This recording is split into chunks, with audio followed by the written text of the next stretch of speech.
We've only got to look at the last decade. The creative sector has grown twice the rate of the economy as a whole, and that was the sort of pre-recession situation. And I would say, actually, unlike the financial services, which now we know has turned out to be a bit more illusory in terms of the growth that it was creating for the country, we're now in a position where, certainly here in London, for example, the creative economy will soon outgrow the financial services. So it's a very real and important part of our economy, but the jobs of the future haven't yet been invented yet, and that's the whole point of any sector. Has to stay ahead of the game by being, ahead of the curve nationally and internationally. The thing about the creative economy and its whole economic ecology is that the old sort of ways of defining public and private don't work. I mean, people will probably not be aware that Jerry Springer the Opera, which was a commercial enterprise, started out at Battersea Arts Centre.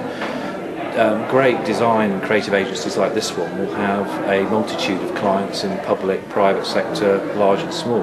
That's the great thing about the creative economy. It's not about siding with one public sector or one private sector. It's about bringing art, design, creativity and innovation to all sectors of the economy. Well, young people clearly are voting with their feet and thinking about jobs in the creative economy. I think the challenge is, how do we get more real, sustainable and paid jobs for those young people to come into? And of course, one of the key headlines of the report we're launching here this evening at Edelman is that it's about perhaps young people changing their focus from thinking that those jobs will simply be there, let's come and work for a top-class agency like this one, to how can I create a job, or how can I team up with other creatives and actually create some economic wealth and prosperity around me. And that's as much a cultural and mindset change as it is a sort of structural change in our economy. If someone was in their final year of school and they said to me, really want to come work in the creative sector,